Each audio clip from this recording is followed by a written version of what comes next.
दुन्नतिमिरं जिनं नमः।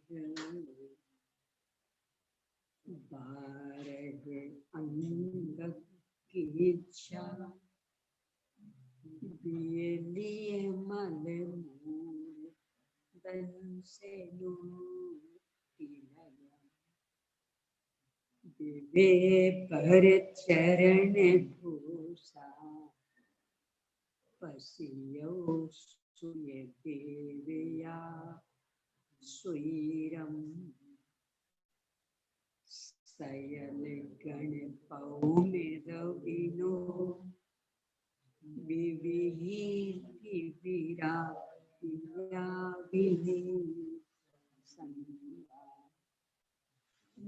नीराया विपुराया गणहर देवा पसीयन्तु पसियो महुधर सेनो पर पाई गयो हितान बरसी दंतामिय सायर तरंग संहाय मनो पणमामि पोखे दंतम दोकेयंतम तुन्यंदिया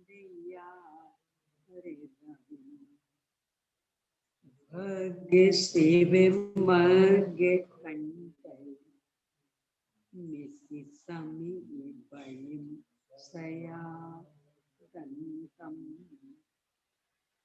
पणमह कहे भूय बलिम से पास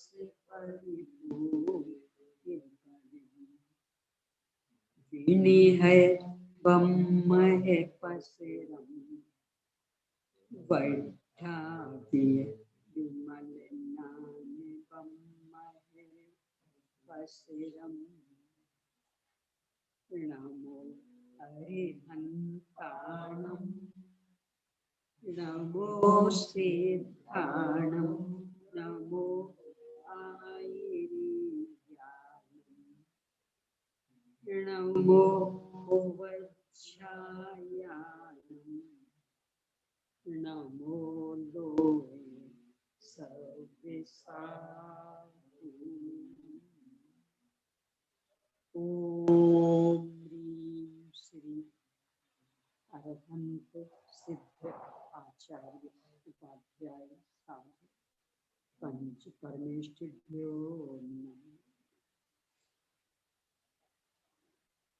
आचार्य श्री धरसिंह स्वामी द्वारा प्रदत्त ज्ञान को लिपिबद्ध करने वाले आचार्य श्री भूतबली पुष्पदंत स्वामी द्वारा रचित षटखंडागम, इसके प्रथम खंड जीवोत्थान पर आचार्य श्री बीरसेन स्वामी द्वारा रचित धवला टीका के 6 भागों के अंतर्गत पहले भाग पर अपनी चर्चा चल रही है। मंगलाचरण पर चर्चा के बाद में द्रव्य प्रमाण, अर्थ प्रमाण, उसमें भी सुरत ज्ञान प्रमाण और केवल ज्ञान प्रमाण से जिनमें गुण स्थानों का अन्वेषण किया जाता है उन मार्गना स्थानों को कहूंगा। इस तरह की प्रतिज्ञा के बाद में चौथे सूत्र में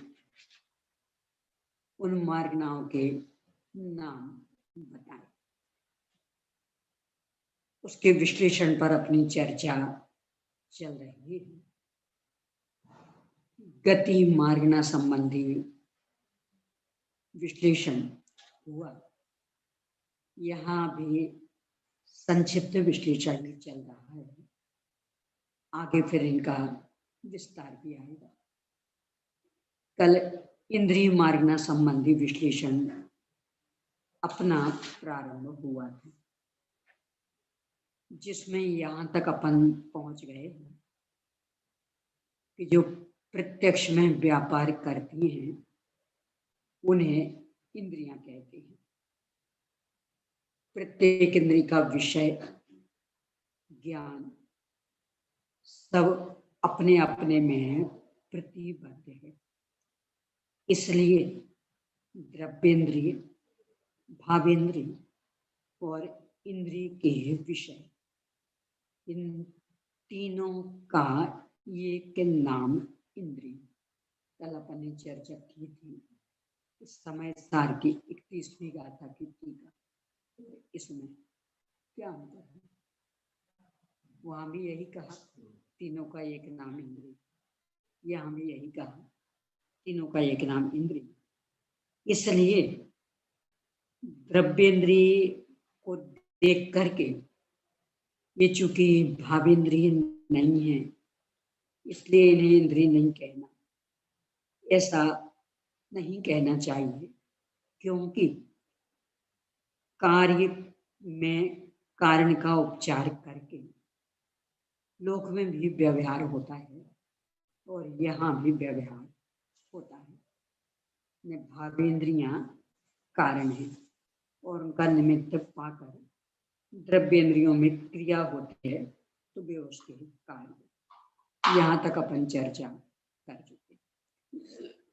इससे एक सिद्ध हुआ कि जब तक ये इंद्रियां विद्यमान हैं तब तक जीव इंद्रिय वाला कहा जाता है। यानी इंद्रियों के माध्यम से संसारी जीवों की खोज की जा सकती है। अब इस पर से फिर प्रश्न, पेज नंबर 137 पर शंका, इंद्रियों की विकलता, मन की चंचलता और अनध्यवसाय के सद्भाव में तथा प्रकाशादिक के अभाव रूप अवस्था में क्षयोपशम का प्रत्यक्ष विषय में व्यापार नहीं हो सकता है। इसलिए उस अवस्था में आत्मा के अनिंद्रिय पना प्राप्त हो जाएगा। प्रश्न, इंद्रियों की विकलता,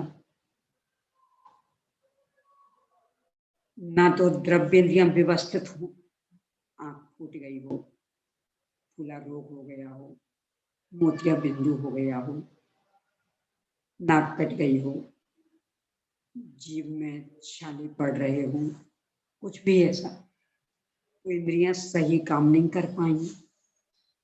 मन की चंचलता, कोई आर्द्र उद्यान के प्रसंग बन गए हैं, मन बहुत अस्थिर है, डामाडोल।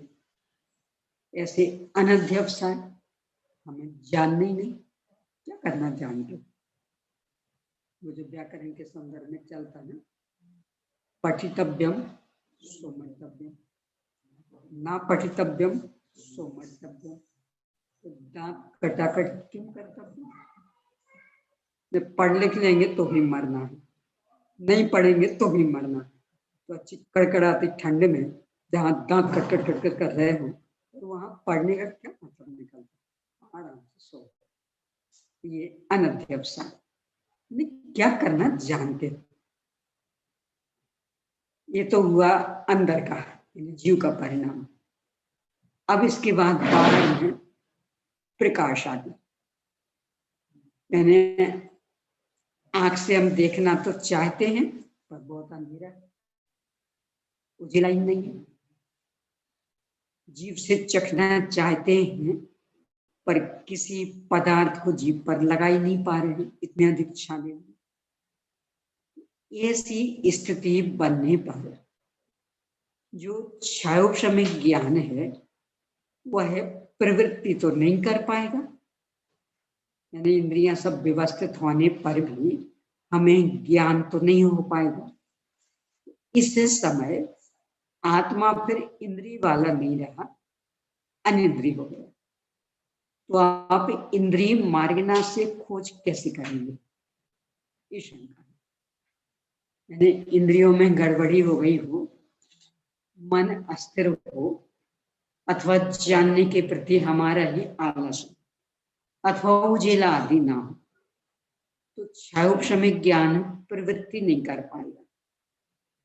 तो उस समय फिर आत्मा इंद्रिय वाला तो नहीं कहलाएगा, क्योंकि इंद्रियों से प्रवृत्ति नहीं हो रही।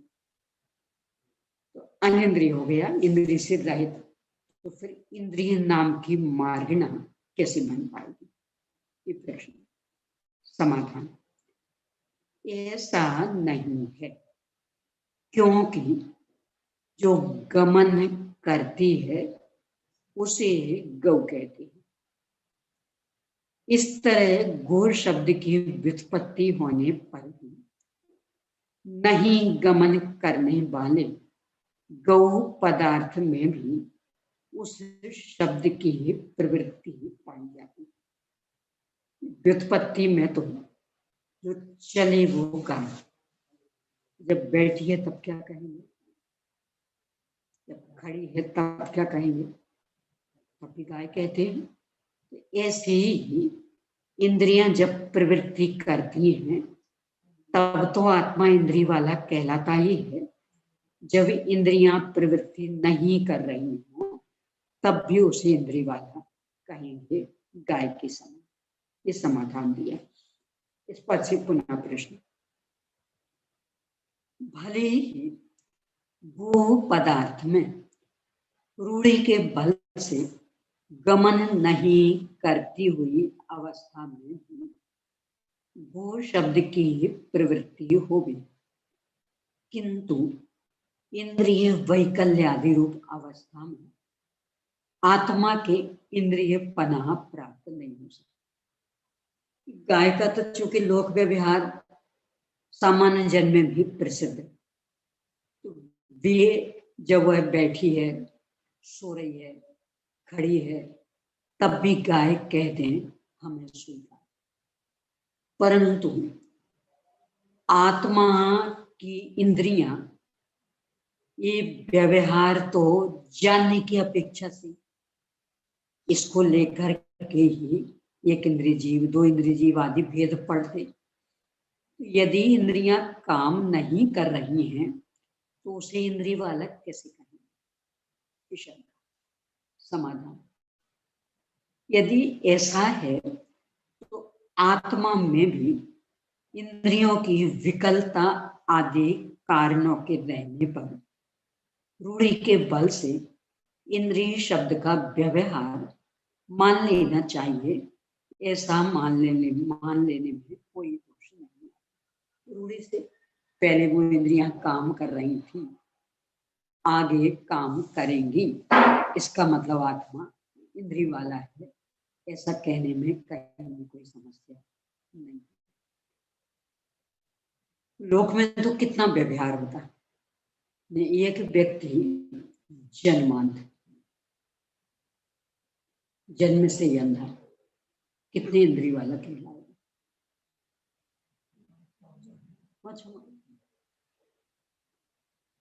बाह्य में इंद्रिय व्यवस्थित नहीं है, पर चूंकि कर्णेंद्रिय मिल चुकी वो सक्रिय भी, इसका मतलब चौथी इंद्रिय भी उसके होगी। और यही तो कारण कालांतर में ऑपरेशन आदि से ठीक कर देते। तो बरनी जी की घटना पड़ी होगी, एक बच्चे को दिखता नहीं था, जन्मान था, और यहाँ कुछ फोड़ा भी था। पहले ऐसे कोई ऑपरेशन आदि भी नहीं चलते थे, लोगों के पास इतना धन नहीं था, माता पिता परेशान थे। बरनी जी बहुत ज्यादा बड़े नहीं थे, एकदम छोटे भी नहीं थे, पर बचपना था, लड़कपन बड़ा था। तो गिल्ली डंडा खेल रहे थे, तो गिल्ली उछाली तो जाके उस बच्चे को पड़ गया। अब देख के घबरा गए, अब क्या होगा। दुखते छिपते घर आ गए, गुमसुम, क्या तो पता नहीं क्या होगा। और 3 दिन बाद उस बच्चे की माँ उस बच्चे को लेके आई और इनके पैरों में गिर करके नमन किया, बहुत बहुत धन्यवाद। ये तो डर रहे थे। बोले नहीं नहीं, आपने बहुत बड़ा उपकार कर दिया। मेरे बेटे को दिखता नहीं था, वो गिल्ली उसमें लगी, वो जो घूमता था वो फूटा, गंदा रक्त बह गया, उसको दिखने लगा। इसका मतलब चक्षु इंद्रिय संबंधी क्षेपक्षम तो था, और उपकरण खराब। हाँ, तो बाहर में खराबी आ गई थी, उसको वो दूर हो गई। ये मोतिया बिंदु आदि के ऑपरेशन आदि भी क्या है, वो जाला आ गया तो जाला हटा दिया। फूले रोग आ गया तो फूला हटा दिया, दिखने लगा। मैंने बाहर में विकृति आ गई, अंदर में क्षेपक्षम तो पूरा रहता, इसलिए आत्मा को इंद्रिय वाला मानने में कोई दोष नहीं। अब पुनः स्पर्श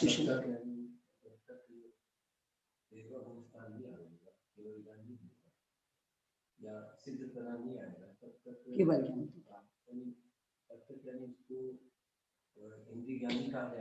बारहवें 13वें में द्रव्येंद्रियां तो है, उसका तो दूसरा कहानी, पहले यही ले ली कि 12वें तक इंद्रिय, 13वें में द्रव्येंद्रियां तो हैं, भावेंद्रियां नहीं। तो भावेंद्रिय मतलब अच्छा ये नहीं, तो केवल यानी अतीन्द्रिय 12वें गुणस्थान तक इंद्रिय ज्ञान, 6 ऑप्शन ज्ञान। अब इसमें फिर एक और विवक्षा है कि इंद्रिय ज्ञान में भी अतीन्द्रियपन। अब वो कैसे कि चूंकि इंद्रिय ज्ञान स्पर्श रसगंध वर्ण को जानता, इसके जानने में कारण आत्मा में ये सब है नहीं, और फिर भी छदमस्थ आत्मा को जानकर आत्मानुभव करता है। तो कौन से ज्ञान से कि चूंकि आत्मा अतीन्द्रिय महापदार्थ, इसलिए उसको जानने के लिए अतीन्द्रिय ज्ञान ही चाहिए। तो ये जो अपना इंद्रिय ज्ञान है, ये ही अतीन्द्रिय नाम पालेगा। अब वो कैसे पालेगा, इसके लिए जैसे अंदर अपनी लाइट जल रही, बाहर पूरा अंधेरा, दरवाजा खुला है, मान लो खिड़की आ गई, तो बाहर वाले कह रहे ये दरवाजे का प्रकाश, खिड़की का प्रकाश, वास्तव में प्रकाश दरवाजे का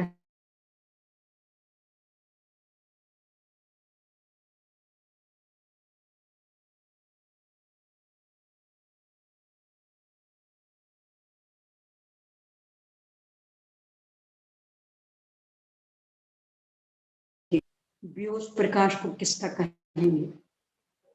बाहर वाले तो कह रहे ये दरवाजे का, एक खिड़की का, पर जो अंदर बैठे थे, अंदर तो मात्र प्रकाश। ऐसे ही ज्ञान अंदर विद्यमान आत्मा, जब वह आंख नाक कान आदि के माध्यम से प्रवृत्त होता है तो उसे चक्षु इंद्रिय संबंधी ज्ञान, कर्नेंद्रिय संबंधी ज्ञान ऐसा कहते हैं। पर जब इन माध्यमों से प्रवृत्त ना हो, अंदर ही प्रवृत्ति करे, तो अतीन्द्रिय।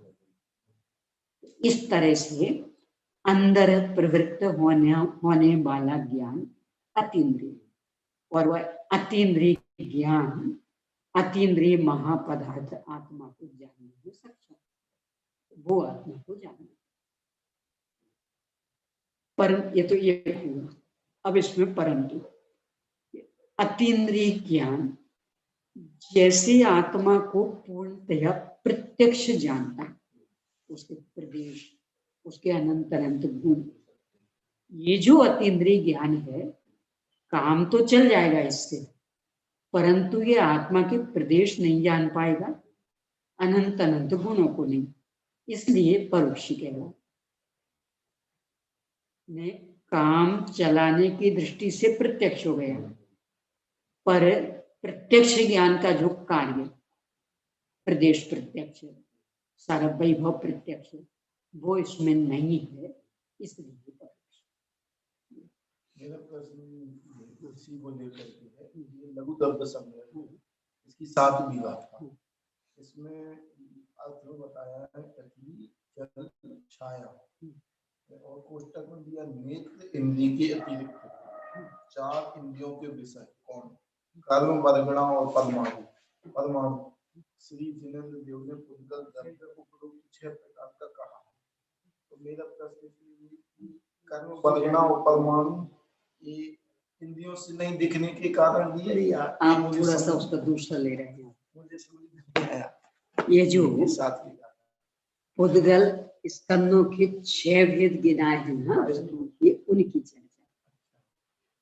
पुद्गल स्कंदों के 6 भेद मतलब एक स्थूल स्थूल, यानी टूटने पर जो मिल ना सके, जैसे पाषाण लकड़ी टूट गई तो अब मिलेगी नहीं, तो वे कहलाते हैं स्थूल स्थूल।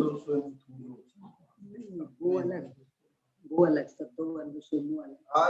ये तो 6 प्रकार के स्थूल स्थूल, स्थूल स्थूल सूक्ष्म, सूक्ष्म स्थूल, सूक्ष्म सूक्ष्म सूक्ष्म, ये 6। तो स्थूल स्थूल का उदाहरण पृथ्वी, टुकड़े हो जाए तो मिल नहीं सकते। फिर स्थूल का उदाहरण जल, क्या आपने 10 बर्तनों में जल कर लिया, अलग अलग दिखने लगा, अब एक मोड़ेल तो 10 का कोई भेद नहीं, तो अलग था, मिल गया जल। फिर तीसरा छाया, कि दिख तो रही है, पकड़ लो, पकड़ नहीं सकते, तो ये सूक्ष्म।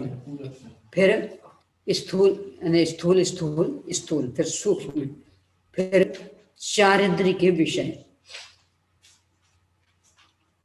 आप रोज चखते हैं, घी कैसा होता है? चिकना।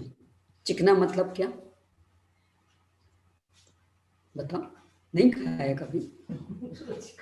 यानी अनुभव रोज करते पर शब्द नहीं व्यक्त कर सकते। शक्कर कैसी होती? बस एक ही शब्द है, मीठी।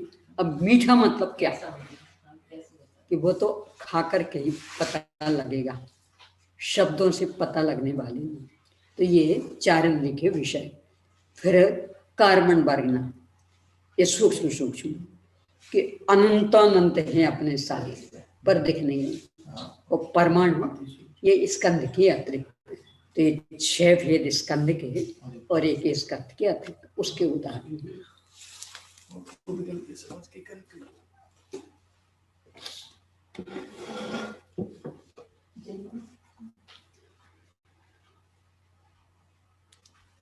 तो यहाँ ये कहा कि इस तरह से इंद्रियों का कदाचित किसी कारण काम नहीं हो रहा हो तो भी आगे पीछे काम होता है, इसलिए संसारी जीव को इंद्रिय वाला कहने में दोष नहीं। अब इस पर पुनः शंका। इंद्रियों के नियामक विशेष कारणों का अभाव होने से उनका संकर और व्यतिकर रूप से व्यापार होने लगेगा। अर्थात या तो वे इंद्रियां एक दूसरी इंद्रिय के विषय को ग्रहण करेंगी या समस्त इंद्रियों का एक ही साथ व्यापार होगा। यानी अभी तक क्रमशः शंका। पहली शंका क्या थी? इंद्रियों में खराबी आ गई हो, मन चंचल हो गया हो, अथवा हमें ही जानने में प्रमाद आ रहा हो, उजेला अधीन ना हो, तो इंद्रियां काम नहीं कर पाएंगी, इसलिए आत्मा को इंद्रिय वाला नहीं कह सकोगे। ये पहली शंका थी। उसका समाधान दिया कि ऐसा नहीं है। जैसे चलती को गाय कहते हैं, पर वह बैठी हो, सो रही हो तो भी उसे गाय कह देते हैं। ऐसे ही ये इंद्रियां इंद्रिय का काम नहीं कर रही हो तो भी इंद्रिय वाला कह देंगे आत्मा को। फिर इस पर से प्रश्न उठा कि जब इंद्रियां कार्य ही नहीं कर रही तो इंद्रिय वाला कैसे कहेंगे? तो उत्तर दिया कि अभी नहीं कर रही, पहले काम कर रही थी, आगे भी काम करेंगी, इसलिए इंद्रिय वाला कह देंगे।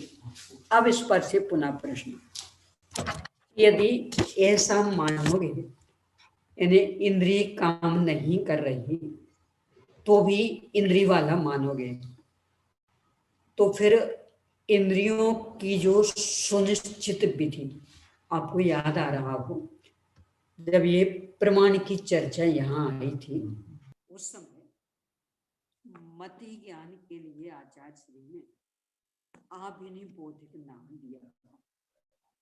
तो आभिनिबोधिक की अपन ने चर्चा की थी कि मति ज्ञान को आभिनिबोधिक क्यों कहते हैं, कि मूल में अभि, नि और बोध यानी अभिनिबोध।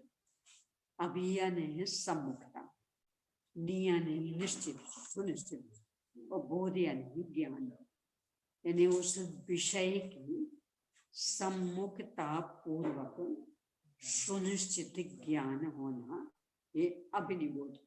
और अभिनिबोध संबंधी इस अर्थ में ठय प्रत्यय लगा तो बन गया आभिनिबोधिक। वो यहाँ कह रहे कि इंद्रियों का तो सुनिश्चित विषय होता वो बिल्कुल सम्मुखता वाला, यानी आंख में कितनी ही तीव्र जानने की क्षमता हो, यानी दृष्टि बहुत अच्छी हो तो भी पीछे का नहीं जान सकेगी, सामने का ही जान सकेगी। सामने में जो एक विशिष्ट दूरी, यानी हम ये अक्षर पढ़ सकते पर बिल्कुल यूं लगा लें नहीं पढ़ पाएंगे, अथवा वहां रख दें नहीं पढ़ पाएंगे, तो एक विशिष्ट दूरी। तो इंद्रियां इस तरह से काम करती हैं। अब आप कह रहे हैं इंद्रियां कदाचित काम नहीं भी कर रही हैं तो भी आत्मा को स्वीकार कर दो, तब तो फिर मैं शंकर वेद का दोष आ जाएगा। क्या होता शंकर वेद? देखिए नीचे 2 नंबर टिप्पणी, सर्वेषां युगपत प्राप्ति शंकर परस्पर विषय गमनम व्यतिकरण, सभी की पेज नंबर 137, सभी की युगपत प्राप्ति यानी एक साथ सबकी प्राप्ति हो जाना, इस संकट, और एक दूसरे के विषय में गमन हो जाना व्यतिकरण, यानी यदि आप इंद्रियों की इस तरह प्रवृत्ति नहीं मानेंगे तो पांचों इंद्रियों संबंधी जानकारी एक साथ हो जाएगी। यानी हमने आम मुंह में दिया तो फिर अकेला रस का ज्ञान नहीं होगा, उसके रंग का भी ज्ञान हो जाएगा, उसके स्पर्श का भी ज्ञान हो जाएगा, उसकी गंध का भी ज्ञान हो जाएगा। क्यों? क्योंकि इंद्रियां तो प्रवृत्ति एक साथ कर ही नहीं रही, तो कोई भी इंद्रिय कुछ भी जान लो, एक दूसरे परस्पर विषय गमन, कि फिर कौन सी इंद्रिय क्या जानने में समर्थ, ये नहीं कह सकेंगे। यानी आंख से ही हमने रूप रंग भी देख लिया और उसका रस भी पता लगा लिया, उसका स्पर्श भी, उसकी गंध भी, क्या होगी हालत? आग को आंख ने देखा, बाकी में तो कोई ज्यादा फर्क नहीं पड़ना, पर आग को आंख ने देखा तो आंख तो गर्म ज्वलनशील, आंख भी जल जाएगी, और आंख से सब कुछ पता लग गया फिर तो आंख जलने लगी तो क्या हालत हुई?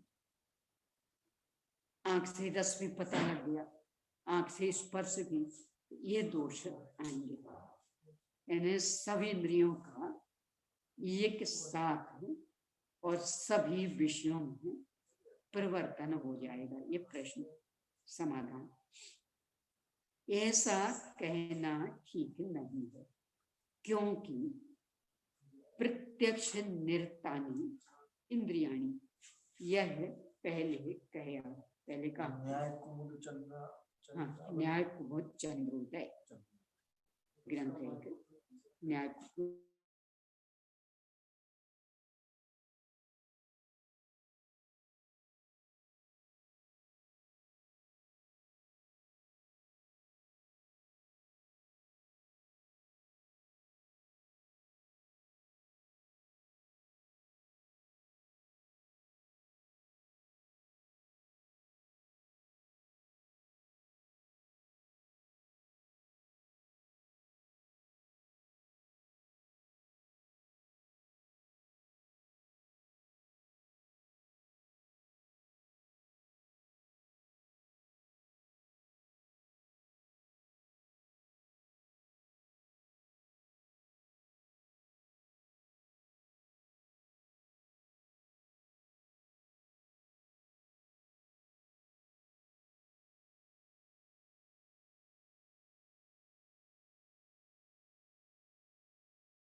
प्रवृत्ति पोषण परस्पर विषय के गमन, मतलब परस्पर पर्टिकुलर एक दूसरे यानी आंख अभी रूप रंग जानती,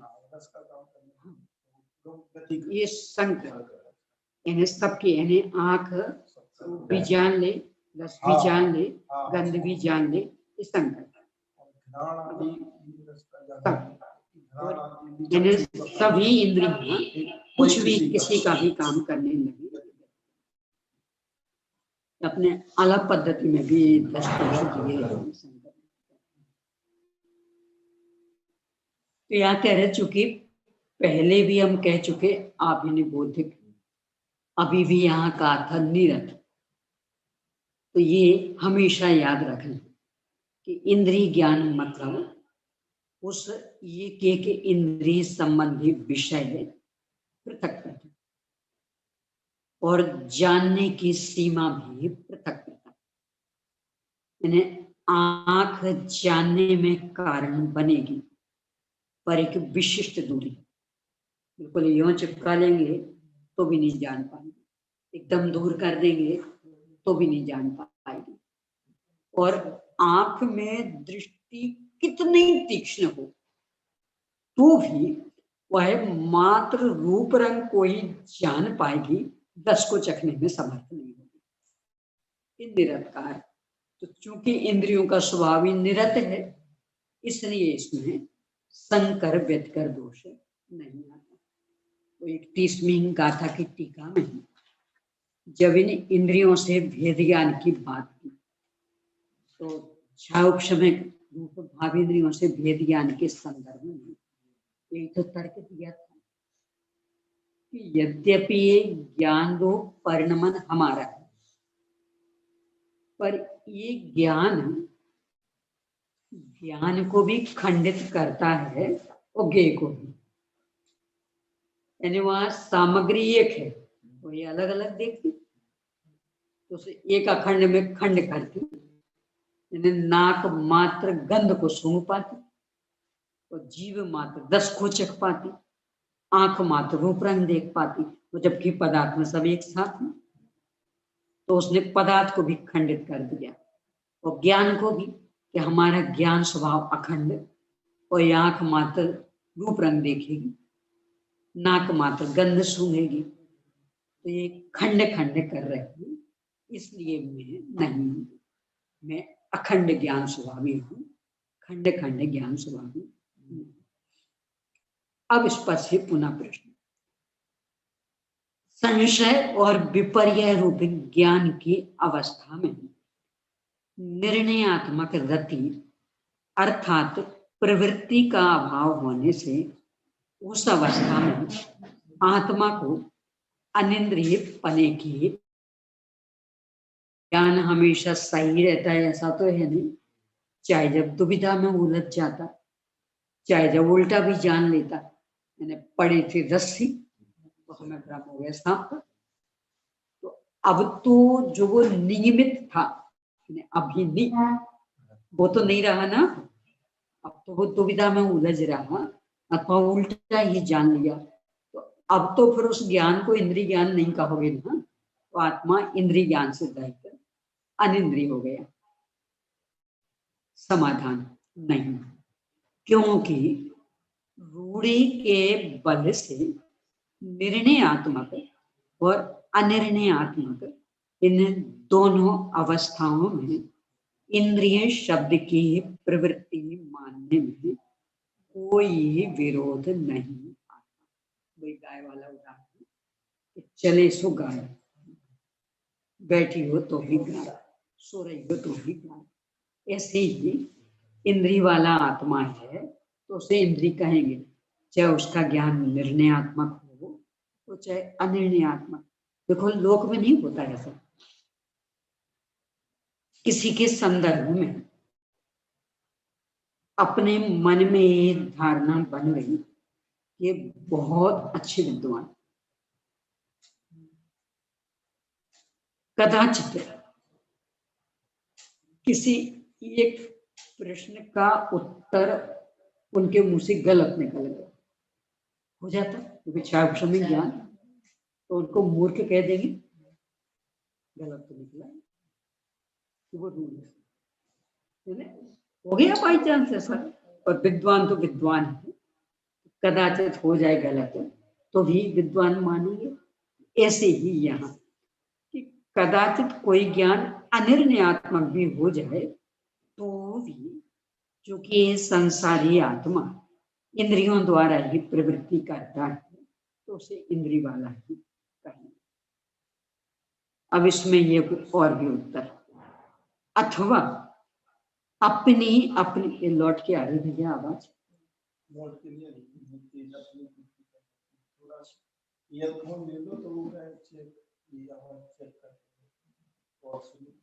अथवा अपनी अपनी वृत्ति में जो रत हैं उन्हें इंद्रियां कहते हैं। इसका खुलासा इस प्रकार है, संशय और विपर्य ज्ञान से निर्णय आदि के करने में जो प्रवृत्ति होती है उसे वृत्ति कहते हैं। उस अपनी अपनी वृत्ति में जो रत है उन्हें इंद्रियां कहते हैं। ये वह दूसरा के गजब का, ठीक है, मान लिया कि संशय हो गया, विपरीतता हो, पर जिस इंद्रिय संबंधी हुआ निराकरण के लिए उसी का उपयोग करेंगे ना। मैंने डली थी रस्सी, हमें भ्रम हो गया कि ये सांप, किस कारण हुआ, ठीक से दिखा नहीं है। तो अब हमें निर्णय करना है तो देखने के बल पर ही करेंगे कि चखने के बल पर, कि वो आंख के संदर्भ में भ्रम हुआ तो आंख से ही निर्णय हो जाए। दूध पी रहे थे, पहले कुछ मिठाई खाई थी, फिर दूध तो लगा फीका, तो 10 इंद्रिय के संदर्भ में विपरीतता आई, तब निर्णय किससे करेंगे, आंख से। संशय विपर्य का निराकरण भी उसी इंद्रिय से होगा, इसलिए निरत वृत्ति आदि ये शब्द दूषित नहीं। भले संशय हो गया, विपर्य हो गया, पर उसका निराकरण वही इंद्रिय कर पाएगी, अन्य इंद्रिय नहीं। यानी फीका है कि मीठा, इसका निर्णय रसना ही दे पाएगी आंख में, और रस्सी है कि सांप, इसका निर्णय आंख ही करेगी, बाकी इंद्रियां नहीं। तो ये परिभाषा कहाँ गलत है। इस तरह उस अपनी अपनी वृत्ति में जो रहते हैं उन्हें इंद्रियां कहते हैं। पुनः जब इंद्रियां अपने विषय में व्यापार नहीं करती हैं तब उन्हें व्यापार रहित अवस्था में इंद्रिय संज्ञा प्राप्त नहीं हो सकेगी। यानी सो रहा है मनुष्य, ना आंख काम कर रही, ना कान काम कर रही, ना नाक कान, कुछ नहीं। अब तो इंद्रिय वाला नहीं कहेंगे ना समाधान, ऐसा नहीं कहना, क्योंकि इसका उत्तर पहले दे आए हैं कि रूढ़ी के बल से ऐसी अवस्था में भी इंद्रिय व्यवहार होता है, लोक में नहीं होता है। एक डॉक्टर साहब है, मरीजों को देखते हैं, अच्छा इलाज करते हैं, अब वो सो रहे हैं, अब क्या कहेंगे, कहाँ डॉक्टर दिखाते, सो रहे भीतर, रूढ़ी से पूजा कर रहे वे। कोई मान लो ऐसे भी डॉक्टर हो, डॉक्टर भी करते हो, खूब अच्छा स्वाध्याय भी कराते हैं, करवाते हैं, जब भी स्वाध्याय कर रहे हो उस समय क्या कहेंगे, आज किन के प्रवचन हो रहे, डॉक्टर के, डॉक्टरों के भी प्रवचन होते, बस ये उत्तर दे रहे कि चूंकि उनका नाम रूढ़ी बस डॉक्टर पड़ गया, तो भी कुछ भी करें, अरे इतना ही नहीं, वे बीमार हो गए तो अपना इलाज तो कर नहीं पाएंगे, दूसरे डॉक्टर के पास गए, तो भाई डॉक्टर साहब क्या कहेंगे, हमारे यहाँ डॉक्टर साहब आए हैं, उनका भी हमें इलाज करना, हम उनकी जांच कर रहे हैं, तो डॉक्टर साहब की जांच चलता है लोक में। यहाँ भी यही कह रहे हैं कि इंद्रियां हैं तो चाहे वे सक्रिय हो चाहे नहीं हो, उससे युक्त आत्मा इंद्रिय वाला ही कहलाएगा। अब शब्द के आधार से परिभाषा, अथवा जो अपने अर्थ में निरत हैं उन्हें इंद्रियां कहते हैं, यानी अपना अपना विषय हर एक का, यानी आंख का रंग रूप आकार प्रकार, ये नाक का गंध आदि, ये अपना अपना विषय। अर्हते अर्थात जो निश्चित किया जाए उसे अर्थ कहते हैं। अर्घ धातु से अर्थ बनता, जो निश्चित किया जाए, यानी इंद्रियों के माध्यम से जिसका निश्चय किया वह अर्थ। उस अपने विषय रूप अर्थ में जो व्यापार करती हैं उन्हें इंद्रियां कहते हैं, यानी हर एक का विषय अपना अपना। न्याय दीपिका में आता, सहकारी सहस्र समाधाने अपि अविषये प्रवृत्ति, हजारों कारणों के मिल जाने पर भी अविषय में प्रवृत्ति नहीं हो सकती।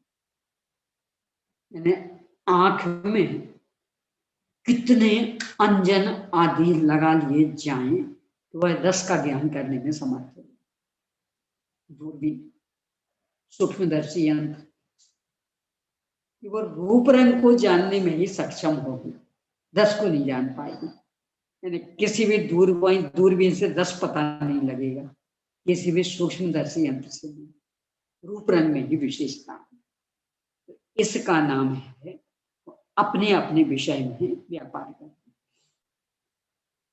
इंद्रियों का यह लक्षण निर्दोष होने के कारण इस विषय में अधिक वक्तव्य कुछ हो गया है,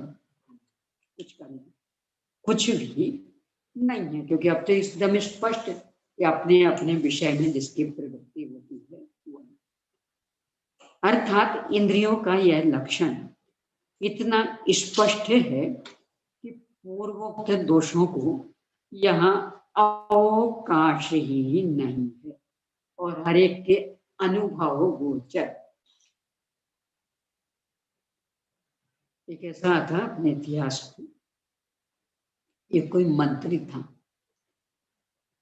उसमें स्वाद को ग्रहण करने की इतनी अधिक क्षमता, 1000 चीजों को मिलाकर के दवा बनाई गई, 1000, और उसकी सुई की नोक जितने टुकड़े किए गए।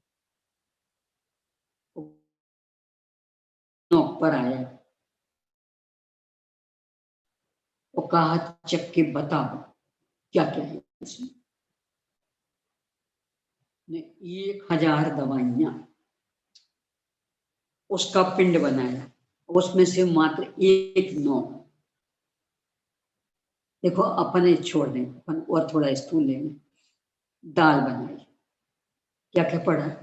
नमक, मिर्च, जीरा, धना, सौंफ, मेथी और जो जो भी डाला हो, मान लो 6-7 चीजें डाली। अब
पूरी राजा, अन्य विषय से कुछ लेना देना नहीं। गाथा द्वारा इसे स्पष्ट कर रहे हैं। कहा भी है, अहिमिंदा जय देवा अविशेषम अहिमहं तिमन्नन्ता संति एकमेकं इंदा इव इंदिये जानम्। जिस प्रकार ग्रैवेग आदि में उत्पन्न हुए अहिमिंद्र देव में मैं सेवक हूं अथवा स्वामी हूं इत्यादि विशेष भाव से रहित अपने को मानते हुए एक एक होकर, अर्थात कोई किसी की आज्ञा आदि के पराधीन न होते हुए स्वयं स्वामी पने को प्राप्त होते हैं। उसी प्रकार इंद्रियां भी अपने अपने स्पर्श साधक विषय का ज्ञान उत्पन्न करने में समर्थ है और दूसरी इंद्रियों की अपेक्षा से रहित है। अतएव अहिमिंद्रों की तरह अहिमिंद्र तो अहनमिंद्र हो गया ना, वहां से करी हो जाते हैं। अहिमिंद्रों की तरह इंद्रियां जानना चाहिए। बहुत सुंदर उदाहरण। 16 स्वर्ग तक तो इंद्र सामान्य त्रायस्त्र से पारिषद आदि भेद होते, इसके बाद सब अहिमिंद्र, सब राजा, स्वामी सेवक का कोई भेद ही नहीं। तो जैसे अहिमिंद्रों में सब राजा, स्वामी सेवक का भेद नहीं, एक दूसरे के ऊपर एक दूसरे का कुछ वश नहीं चलना, इंद्रियां भी इनके समान, एक का दूसरे पर वश नहीं चलना। इन्हें कितने ऐसे मिल जाते हैं, सुनाई बहुत ही अच्छा देता, जन्मान कोई उल्टा, आंख बहुत अच्छी बहरा, आंख नाक कान आदि सब अच्छे होगा। क्यों? इंद्रिय है ना, वो इंद्रिय से मैंने एक का दूसरे पर कुछ वश नहीं, सब अपने आप में स्वतंत्र। अन्योन्य भाव का कितना गजब स्वरूप है। एक ही शरीर की संरचना, एक साथ सब बनी, भोजन पानी आदि सबको बिल्कुल एक सा मिल रहा है। यानी जो भी मुंह से जाएगा वही सब में फैलना, तो कोई पक्षपात नहीं। और फिर भी एक इंद्रिय पुष्ट होती रहती, दूसरी कमजोर होती है। अरे आंख में एक आंख अच्छी देखती रहेगी, दूसरी की दृष्टि कमजोर होने लगी। कानों में ये क्या है? अन्योन्य भाव का कितना गजब स्वरूप। एक साथ सब कुछ ये चल रही है, फिर भी एक दूसरे का कुछ भी काम नहीं करती। इसलिए ये अहिमिंद्रों के समान इंद्रियां कहलाती हैं। इनका नाम इंद्रिय ने अपने अपने में राजा, एक दूसरे के अधिकार से रहित, यानी कोई किसी के ऊपर अधिकार नहीं कर सकता। ये हुई इंद्रिय मारना की चर्चा। अब काय मारना, जो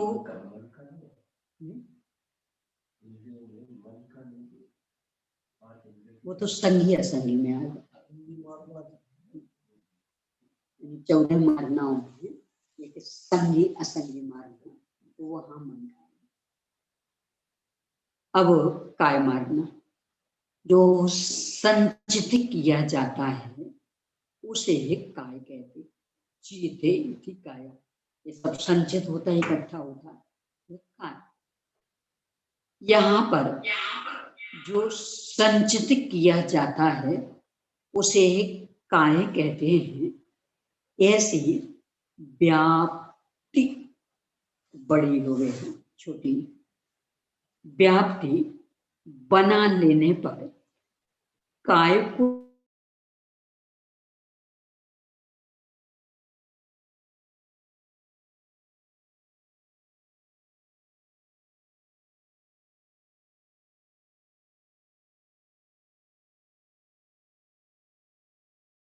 कहते हैं कि इस तरह ईंट आदि के संचय के साथ व्यभिचार दोष नहीं आता है, क्योंकि पृथ्वी आदि कर्मों के उदय से इतना विशेषण जोड़कर ही जो संचित किया जाता है उसे काय कहते हैं।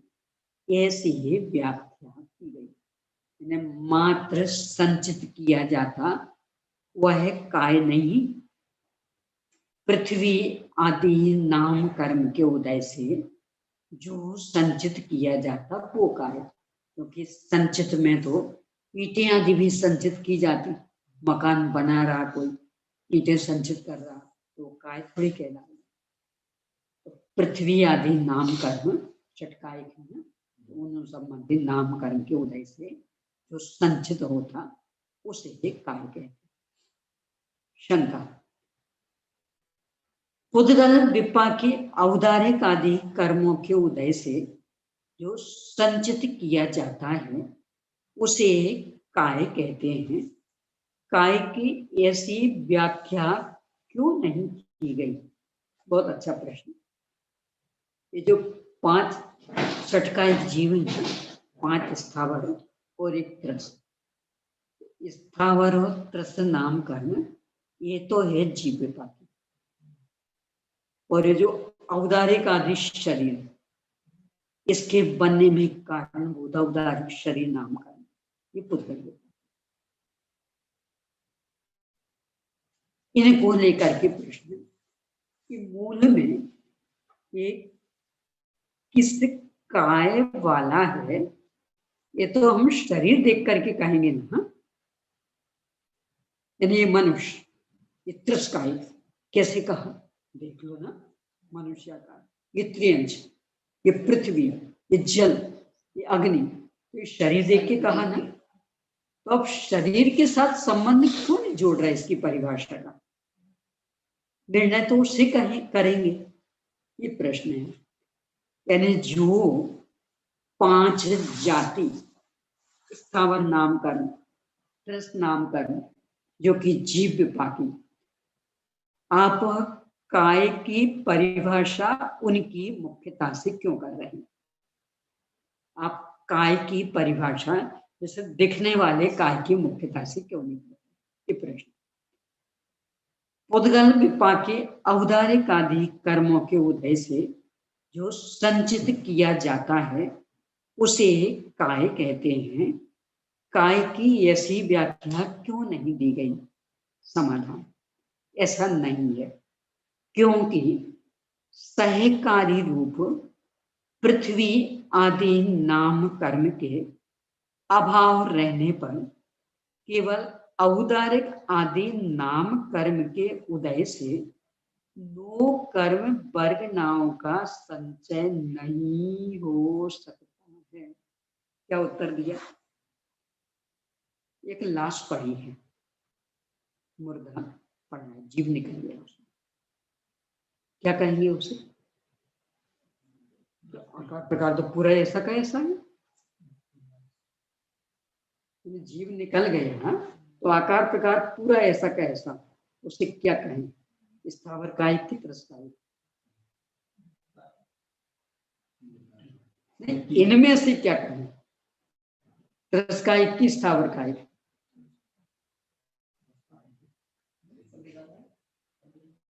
लाश, मुर्दा।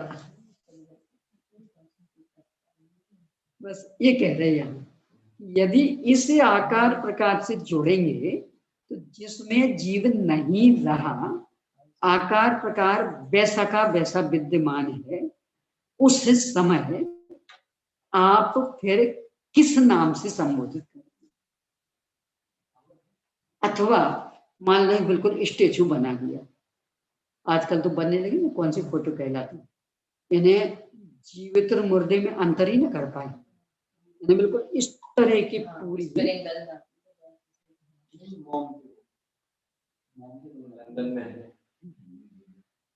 अपने यहाँ की भी जो है परिक्रमा, तो कितने लोग कहते बिल्कुल सजीव जैसी लगती। लास्ट ऑफ पेरिस की, हाँ, लास्ट ऑफ, तो उनको क्या कहेंगे आप? यानी किसी की भी एक मूर्ति बनाई, ये अमिताभ बच्चन का आए थे, उनकी बनी वो लेकिन जो प्लास्टर ऑफ पेरिस की दिखती है पानी में रांची होम भी तो वहां तो स्वयं अमिताभ बच्चन उस फोटो के बगल में खड़े हो गए और बिल्कुल जैसी वो फोटो खड़ी थी बिल्कुल वैसी। अब लोग निकल रहे तो पहचान ही नहीं पा रहे कि फोटो कौन है असली को। ऐसा यहां प्रश्न कर रहे थे कि उनको फिर क्या कहेंगे? आकार प्रकार तो बिल्कुल वैसा का वैसा, तो क्या उसे काय कहें? बस इसलिए उसकी अपेक्षा परिभाषा नहीं हुई। पृथ्वी आदि जो स्थावर काय के भेद, उनकी अपेक्षा से यहाँ परिभाषा नहीं, यानी पृथ्वी कायिक आदि जो स्थावर के भेद, उनका उदय होने पर ही इस तरह के शरीर का निर्माण हो पाता है। अन्यथा ऐसे यदि निर्मित शरीर है उसे जीव संख्या नहीं मिलेगी, उसे औदारिक काय संख्या नहीं मिलेगी। शंका, कर्मण कायोग में स्थित जीव के पृथ्वी आदि कर्मों के द्वारा संचित हुए नो कर्म पुद्गल का अभाव होने से अकायपना प्राप्त हो जाएगा। और थोड़ी गहराई पे जा रहे हैं, ये कोई स्थावर जीव है, वो मर के त्रस्कायिक में पैदा होने आ रहा है, अभी विग्रह गति में है, जहां पैदा होना वहां नहीं आ पाया, तो उसे क्या कहेंगे? शरीर तो नहीं, विग्रह गति में है, तो क्या कहेंगे? ये प्रश्न खड़ा किया। यानी यहाँ पे यदि शरीरों की मुख्यता दोगे तो विग्रह गति में जो जीव विद्यमान है उसके अभी शरीर नहीं है, तो उसे अकायपने का प्रसंग आएगा।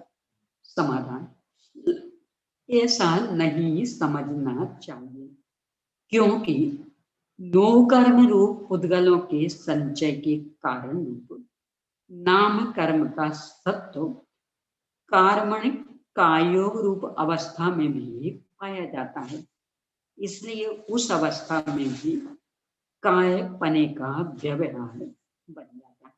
वो सुंदर उत्तर दे रहे हैं कि भले अभी उसके शरीर बना नहीं है, पर नियम से बनने वाला विग्रह गति पार करके जहां उसे जन्म लेगा वहां आएगा और शरीर बन जाएगा। तो इस अपेक्षा से उसे कह देंगे।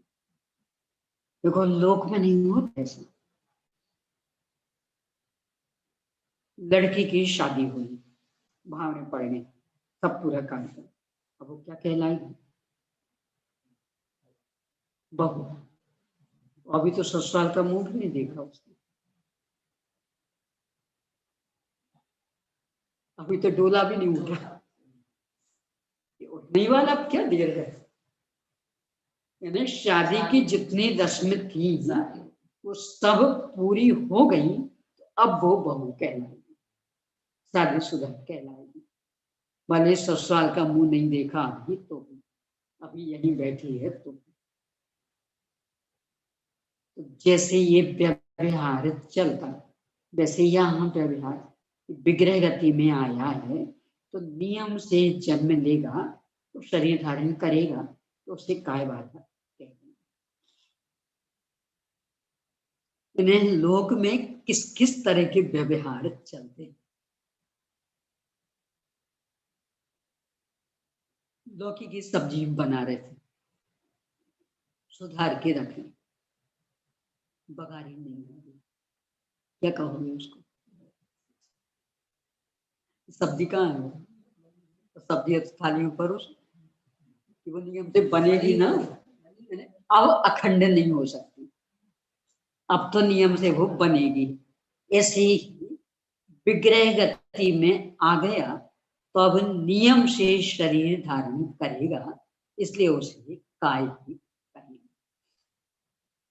अथवा योग रूप आत्मा की प्रवृत्ति से संचित हुए औदारिक आदि रूप पुद्गल पिंड को काय कहते हैं। योग रूप हलचल की प्रवृत्ति, इससे जो पुद्गल पिंड इकट्ठा हुआ उसका नाम है काय। शंका, कितने प्रश्न हो गए?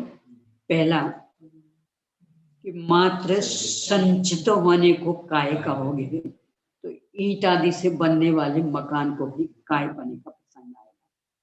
तो उत्तर दिया नहीं, पृथ्वी आदि स्थावर कर्म के उदय में जो संचय होता उसे काय। अब इस पद से फिर प्रश्न, पुद्गल विपाक या औदारिक शरीर क्यों नहीं ले रहे? पृथ्वी आदि स्थावर का एक जीव विपाकी क्यों ले रहे? तो उसका उत्तर दिया कि चूंकि पुद्गल का तो ऐसा आकार ऐसे भी बन जाता कृत्रिम स्टेचू आदि में भी, और जो इस तरह का आकार है ये पृथ्वी आदि नामकरण के सहकारी पने में ही बनता, इसलिए पृथ्वी आदि नामकरण को मुख्य करना। इस पर से फिर प्रश्न कि विग्रह गति में जहां भी कार्मण कायोग चल रहा उसे काय वाला कहना कि नहीं कहना? तो उत्तर दिया कहना। क्यों? कि नियम से वह विग्रह गति पार करके कहीं जाकर जन्म लेगा और वहां काय वाला बनेगा। फिर स्वतंत्र एक परिभाषा दी कि हलन चलन रूप आत्म प्रदेशों के कंपन के माध्यम से जो औदारिक आदि पुद्गल पिंड का संचय होता वह है काय। अब इसको लेकर के प्रश्न उत्तर।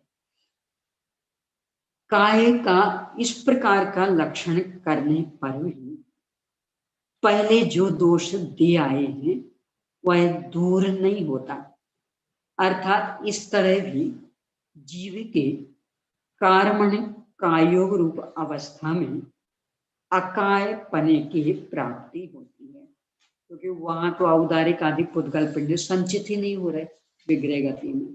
अभी तो अनाहारक चल रहा, यानी दो कर्म वर्गनाओं को गिरण भी नहीं कर रहा है, तो उसे आप काय कैसे कहेंगे?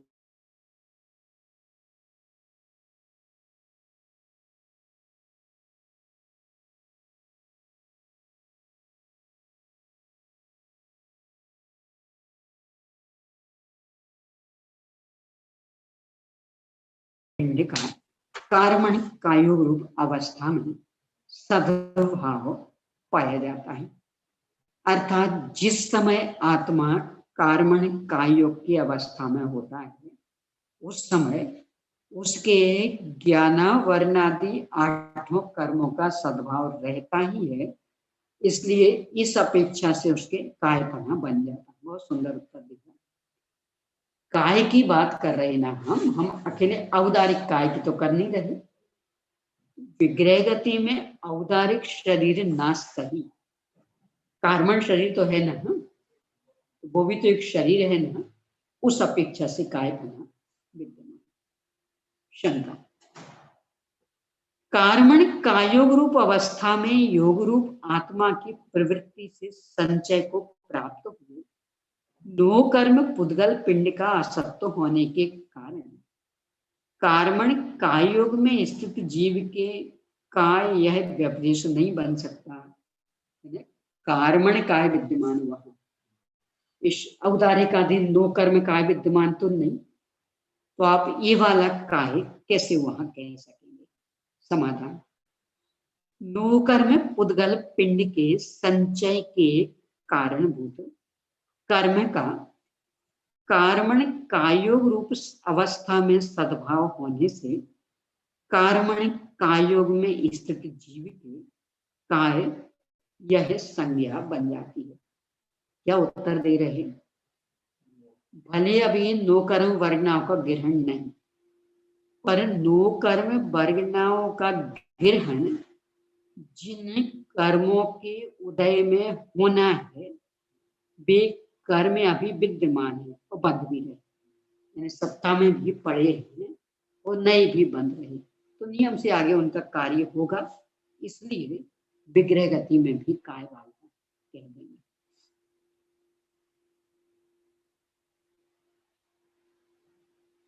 अब इसको गाथाओं द्वारा पुष्टि कर रहे हैं।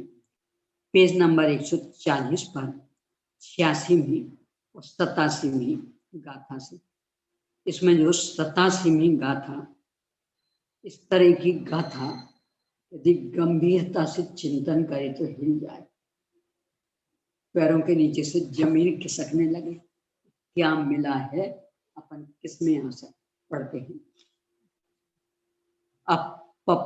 अपवुत्ति संचित पोगल पिंडम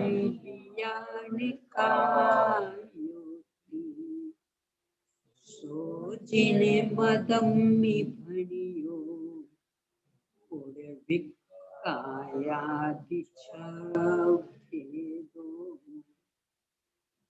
जय भार बहो पुरिसो बहई भरम गेलियोने का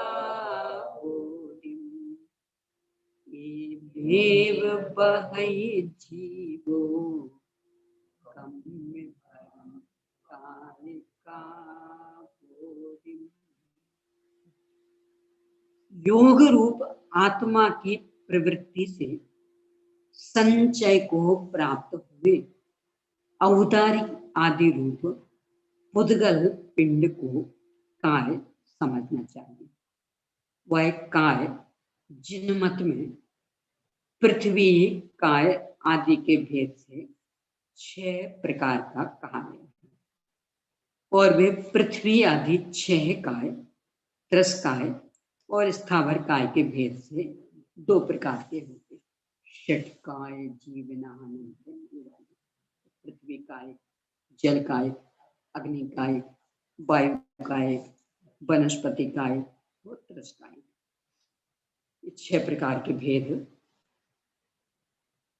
जिस प्रकार भार को ढोने वाला पुरुष कावड़ को लेकर भार को ढोता है, उसी प्रकार यह जीव शरीर रूपी कावड़ को लेकर कर्म रूपी भार को ढोता है। क्या है शरीर?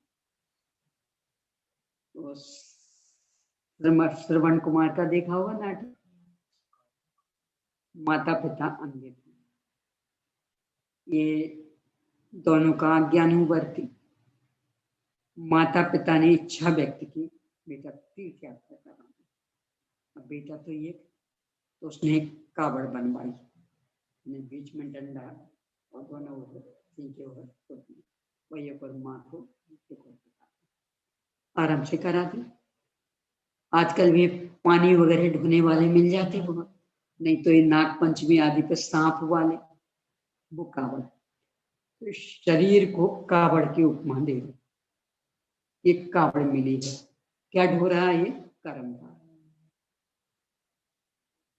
अपने अंदर जो योगों की प्रवृत्ति चल रही है और मिथ्या दर्शन प्रमाद अभिरति प्रमाद कषा है, ये विकृत परिणाम चल रहे हैं, इनका निमित्त पाकर कर्म बध रहे हैं। उनका बोझ हो रहा है, उनको ढोके ले जाना है, यहाँ भी ढोना है, कमरे से यहाँ, यहाँ से कमरे तक ढोना, ये शरीर रूपी कावड़ है।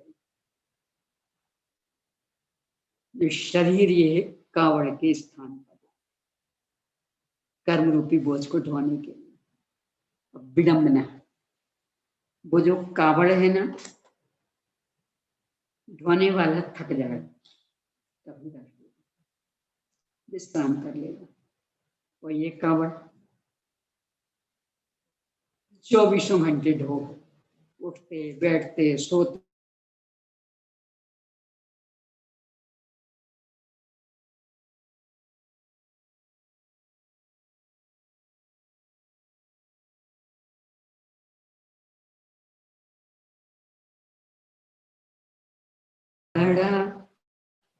रात दिन सड़ा, मुझे नित्य पड़ा, उठा कर धरना, निरंतर 24 घंटे, यानी 1 सेकंड की फुर्सत नहीं।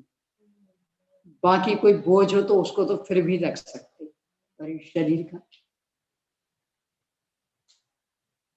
विचार करे ना व्यक्ति, तो शरीर की ओर की आसक्ति टूट जाए, सारे साज श्रृंगार के भाव नष्ट हो जाए, जन्मदिन आदि मनाने की वृत्तियां नष्ट हो जाए। किसका जन्मदिन, किसकी खुशी? हमें कावड़ किस दिन मिली थी, किसकी खुशी? को बोट ढोना था तो कावड़ खरीदी थी, तो किस दिन कावड़ लाए थे, उसका दिन मनाएंगे ना कि हाँ आज के दिन कावड़ लाए थे। साज श्रृंगार कितने कितने, फिर बर्थडे के नाम पे कब कब कब, और आजकल तो और फिर उससे आगे, पहले के लिए जन्मदिन ही, अब जन्मदिन के बाद फिर शादी के दिन, तो बच्चे के तो और ना जाने क्या क्या क्या क्या क्या। इतना भोग विलास में उलझता जा रहा है कि असलियत का नकार कर,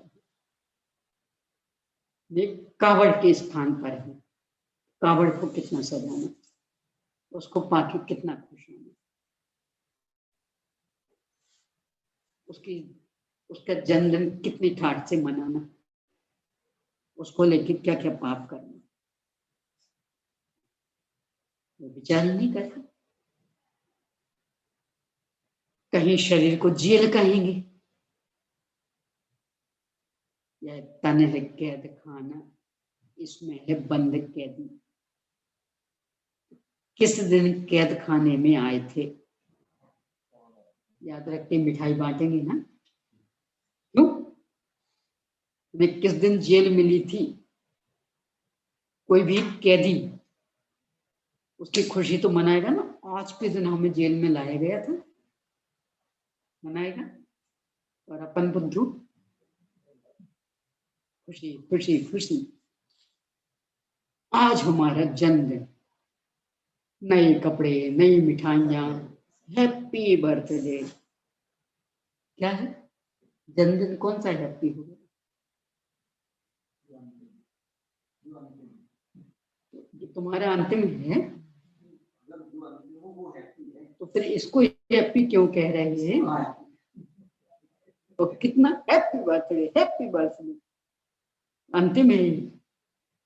अरे अंतिम की तो छोड़ो, अगला इससे अच्छा मिल जाएगा लक्षणों से तो उसकी गारंटी भी नहीं दिख रही,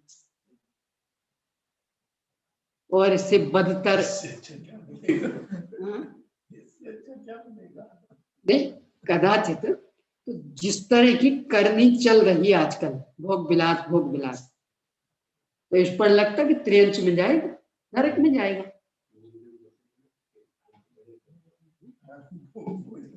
अपने मामा के बुआ पार्टनर, ये तो शायद बुआ के बेटे। ऐसी तो कषाय दिखती, क्योंकि मांस मदिरा तो खाता पीता नहीं, नरक में जाएगा ऐसे तो लक्षण नहीं। वो धर्म कर्म करता नहीं, स्वर्ग में जाएगा ऐसा भी नहीं, और यहाँ भी बस मात कमाना कमाना कमाना, पुनः मनुष्य हो जाएगा ऐसा भी नहीं। तो मरी नहीं पर बदतर हालत में जाना किसकी खुशी, किसका हैप्पी? दिए जा रहे खुशियां खुशियां खुशियां। कितनी हिंसा। पहले दीपक जलाते थे, दीपक जलाना, दीपक बुझाना, जितने साल के हो गए उतने बुझा देना, और ये जलता रहने देना।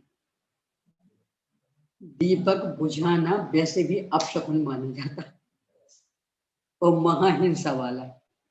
अब आजकल फुग्गों का चल गया, मोमबत्ती का, समागम मिला है।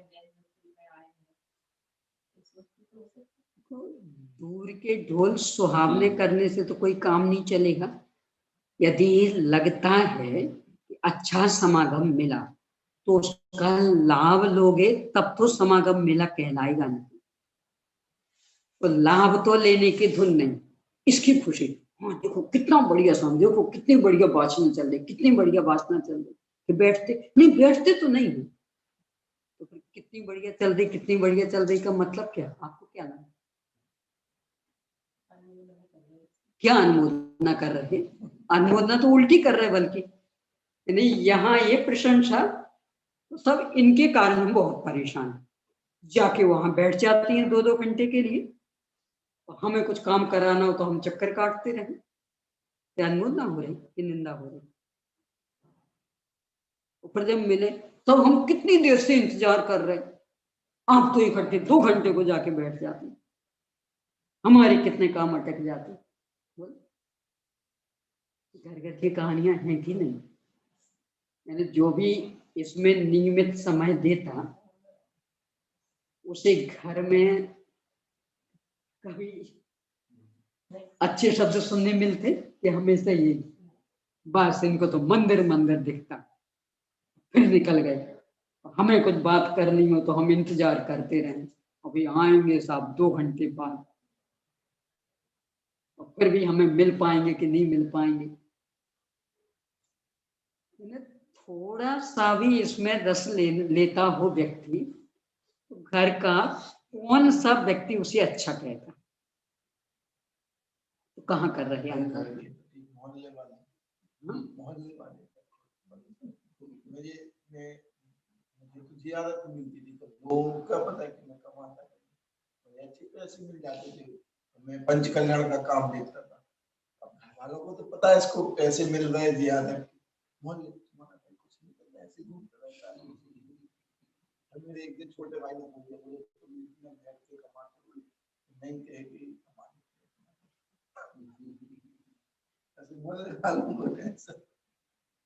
शादी करा ली, बाल बच्चे हो गए, कमाता कुछ है नहीं, घूमता रहता है। ऐसा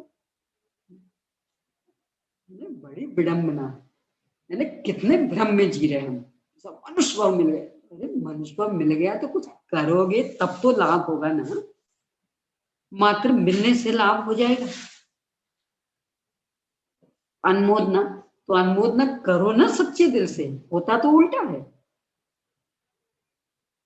एक व्यक्ति अभक्ष नहीं खाता हो घर में, रात में नहीं खाता हो और भी अभक्ष, और बाकी सब घर के व्यक्ति एक हो, और उसे एक की क्या दशा होती? इनके कारण हमें शाम को 4 बजे से भोजन बनाना पड़ता, इनके लिए हमें अलग से ये करना पड़ता। क्या अनुमोदना कर रहे हो कि विराधना कर रहे हो? यानी बाकी सबका रात को चलता, वो एक अकेला शाम को खा लेता है। तो जो भी बनाता है वो कितने व्यंग्य करता है, इनके कारण हमें 4 बजे बनाना पड़ता, सबके लिए एक सी बन जाती, इनके लिए हमें अलग से बनाना पड़ता। क्या हालत है? यह अनुमोदना है, विराधना कर रहे हैं। यानी स्वयं तो करता ही नहीं है, तो जो करता है वो भी उसे बोझ लगता है। कई एक प्रसंग ऐसे देखे, मान लो घर में 10 सदस्य हैं, एक शुद्ध भोजन करता है, बाकी 9 का एक साथ, तो एक को अलग से बनाना पड़ता। अब कहीं वो चला गया हो बाहर किसी भी काम से, आज मजा आ गया, आज छुट्टी मिल गई, आज मजा आ गया, आज छुट्टी मिल गई। तो क्या कर रहे थे आप अभी तक? अनुमोदना कि विराधना? आज छुट्टी मिल गई, ये जो भाव मन में आया है, किस बात की सूचना कि अभी तक बहुत पिस रहे थे, बहुत आफत में उलझे थे।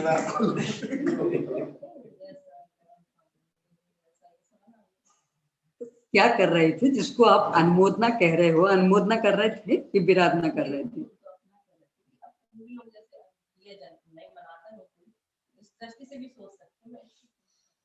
तो देखो, सोचना तो तब संभव होना कि जब व्यक्ति कर रहा हो, कुछ उसका लाभ ले रहा हो। लाभ नहीं ले तो सोच सोच के संतुष्ट होने का क्या औचित्य है? लाभ में तो उल्टा। ऐसे उदाहरण मिलते, बीमारी हो गई थी, डॉक्टर ने मना कर दिया, घी नहीं खा सकते, मीठा मतलब सब कर। तो बोले देखो साहब, एक दिन मरना तो है, नरकों में ये सब खाने मिलना नहीं, त्रियंचों में नहीं मिलना, देवों में नहीं मिलना, तो एक मनुष्य गति तो है कि जहां ये सब खाने मिलना, क्यों आप मुंह सिल के रखना बिठाना चाहते? खा लेने दो ना। अरे मनुष्य भाव मिला है, अन्यत्र तो कभी है ही नहीं, यानी अन्यत्र गुलाब जामुन खाने मिलेंगे, तो मनुष्य भाव में तो मिलना है, तो खा लेने दो। अन्यत्र कहीं सेव पपड़ी खाने मिलेंगे, यही तो मिला तो खा लेना। तो इतना, अरे सब मनुष्य भाव मिला है। तो वो जो मनुष्य भाव मिला है कह रहा, उसका भाव पुण्य बंद कराएगा कि पाप बंद कराएगा? बोलो। यानी उसकी दृष्टि पूरी पंचेंद्रिय विषय भोगों पर, ये भोग अन्य किसी गति में मिलने वाले नहीं। वो अपने कहावतें चलती, आलू भट्टा खाए तो, बोलते हैं आलू भट्टा खाए तो,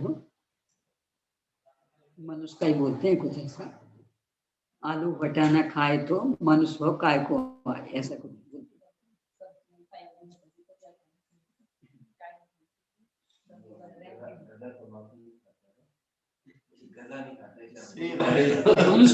गधापन गधा थोड़ी है। एक शेर है इसमें की नहीं खता जिसने, उसने तौहीद जिंदगी की। कृष्ण चले बैकुंठ को, दादा पकड़ी बाण, यहाँ तमाकू खाए लो, वहां तमाकू ना। अब उनको मनुष्य मिलने का कितना लाभ मिलेगा? अनुमोदना भी कितनी पुण्यदायी होगी। यानी वो तो इसके लिए मनुष्य भाव चाह रहा कि चूंकि ये सब काम बाकी गतियों में हम नहीं कर पाएंगे, एक मनुष्य गति में ही कर पाते। मनुष्य गति हमें मिली तो आराम से खाओ पियो मन उड़ा। देख कितनी गजब की ये गाथा कि शरीर कावड़ी मिली है अपने को, कर्म रूपी बोझ ढो रहे हैं इससे अपन। एक स्थान से दूसरे स्थान पर ले जाना है कर्मों को, इस कावड़ी में भर के ले जाओ। पहले जो किया था उसका फल भोगने के लिए कावड़ी। मनुष्य भाव की सार्थकता तो तब होती है कि जब इस मनुष्य शरीर से भेद ज्ञान करे तो सार्थक। यानी मनुष्य गति को जो अच्छा कहा जाता वो मनुष्य गति को नहीं, भेद ज्ञान करके स्वरूप स्थिरता का अवसर मनुष्य गति में जितना है अन्य गतियों में उतना नहीं है। तो ये करे तब तो अच्छा, और उल्टा करे तो क्योंकि पंचेंद्रिय विषय भोग में मनुष्य गति में नहीं, वो अन्य गति में नहीं, मनुष्य गति में, तो भोग दो इनको, तो कहाँ अच्छा। सदुपयोग करिए तब तो अच्छा ना, पर दुरुपयोग। और ये बिल्कुल प्राकृतिक नियम, जहां उन्नति के अवसर होते वहां ही फिसलने के अवसर। वो जो अपने यहाँ वो 84 लाख योनियों का चित्र आता है, मात्र एक दरवाजा, बेचारा अंधा फंसा, तो उसको कहा कोई बात नहीं, दीवार पकड़ के तोड़ते तो दरवाजा आएगा, वहां से निकल जाना। तो टटोलते पहुंचा, दरवाजा आया तो वहां चूंकि लोग वह खाते पीते थे तो जूठन अधिक पड़ी रहती थी, तो खूब मक्खियां भिनक रही थी। तो वो मक्खियां इसको काटने लगी, तो मक्खियों को भगाने में लग गए, पर चलता रहा, रुका नहीं, उसमें दरवाजे निकल गए, फिर दीवार पकड़। यानी दरवाजा ऐसे सेफ खुला थोड़ी मिलना है, यहाँ पंचेंद्रिय विषय हो के मक्खियां बन के, परिवार कुटुंब की मक्खियां बन के। बनारसी राज्य लिखा बहुत अच्छा, जिसको तुम बहुत अपनी समृद्धि मान रहा, पुरुषार्थ मान रहा, क्या मिला विचार तो कर। ऐसा लिखते हैं, जासो तो कहते यह संपेदा हमारी सो तो साधो ने अडारी ऐसे जैसे नाके छीने की। कितनी संपत्ति कमाई, साधुओं ने ऐसे छोड़ दी जैसे नाक छिनक के छोड़ देते, यानी द्वारा देखते भी नहीं कि कहाँ पड़ी क्या हुआ। जासो तू कहते यह पुण्य योगे पाई सो तो नरक की साई है बड़ाई टेढ़े की। अब पुण्य योग फलाए हमारा इसलिए मिली, बेटा धोखे में मत रहो, नरक आयु का एडवांस हुआ है, अभी इतनी आकुलता तो एडवांस में मिली है। साई मतलब एडवांस में देना पड़ता ना कुछ, कोई भी मकान खरीदो, हाँ करा, तो उतना देना पड़ेगा, पूरी रकम जब चुकाओ तब पूरा माल मिलेगा। तो अभी ये तो एडवांस में इतनी आकुलता मिली, जब नरक पहुंचोगे ना तब पता लगेगा हमने काहे का एडवांस दिया था। तो जासो तो कहते या नाटक समय था, जासो तो कहते यह पुण्य योगे पाई सो तो नरक की साई है बड़ाई 1.5 दिन की। हमारा घर कुटुंब वो सब आगे पीछे रहती, दादी दादी दादी नानी नानी नानी, सुन करके हमारा हृदय फूल जाता, कितना बढ़िया। उसको लेके घेरा माही पर तुम विचारे सुखे आखने को माखने के चूटते मिठाई जैसे भीने की, यानी आप बन गए हो मिठाई, और जैसे मिठाई पे मक्खियां चिपटती, जैसे ये नाती पोते और सुनकर के खुश खुश खुश। हमें दादी कहने वाला कोई नहीं था, अब आ गया। नानी कहने वाला कोई नहीं था, अब आ गया। तो अब आ गया का मतलब अब शांति से स्वाध्याय सामर्थ नहीं कर पाओगे, तो मक्खियां चौंटेंगी। जासो तो कहत यह तो घेरा माई परो तो विचारे सोखे आंखें माखने के चूटते मिठाई जैसे भेने की, ये पर हो ही ना उदासी जग वासी जीव, जग में असाता है ना साता एक छीन की। इसमें लिपट रहा खुश खुश खुश, क्या करे कावड़ी है, विचार कर कितना इसके पीछे लगना। जिसके श्रृंगारों में मेरा यह महंगा जीवन भूल जाता है, अत्यंत अशुचि जड़ काया से इस चेतन का कैसा नाता। 24 घंटे भूले जा रहे फुर्सत में, कब करें स्वाध्याय, कब करें सामायिक, इसकी संभाल के लिए 24 घंटे कम पड़ गए, और मिला क्या है, काबू, कर्म रूपी बोझ को ढोने के लिए। विचार करें ना तो एक एक पंक्ति हिला के रख ले अपने, जीवन सुधर जाए, परिणति बदल जाए। चलिए, इस तरह यहाँ ये काय मारना की चर्चा संपन्न हुई। अब योग मारना, जो संयोग को प्राप्त हो उसे योग कहते हैं। संयोग जुड़ना, यहाँ पर जो जो संयोग को प्राप्त हो उसे योग कहते हैं। ऐसी व्याप्ति करने पर संयोग को प्राप्त होने वाले वस्त्रादिक से व्यभिचार हो जाएगा, क्योंकि वे भी तो जुड़ते हैं, उन्हें भी अपन ने धारण किया। इस प्रकार की शंका को मन में निश्चय करके आचार्य कहते हैं कि इस तरह संयोग को प्राप्त होने वाले वस्त्रादिक से व्यभिचार दोष भी नहीं आता है, क्योंकि संयोग को प्राप्त होने वाले वस्त्रादिक आत्मा के धर्म नहीं है, इसलिए उनका संयोग संयोग नहीं कहलाएगा। ये आत्मा की पर्याय नहीं है, आत्मा से उनका अत्यंत अभाव है, और इसीलिए उनके त्याग से धर्म नहीं होगा, क्योंकि वे आत्मा के धर्म नहीं।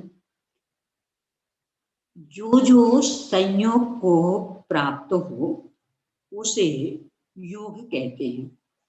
इस प्रकार की व्याप्ति में आत्म धर्म की मुख्यता होने से यद्यपि संयोग को प्राप्त होने वाले वस्त्रादि का निराकरण हो जाएगा, फिर भी कषाय का निराकरण नहीं हो सकता है, क्योंकि कषाय आत्मा का धर्म है और संयोग को भी प्राप्त होता, यानी कभी क्रोध तो कभी मान से बदलता रहता, तो संयोग भी हो रहा और आत्मा की भी पर्याय।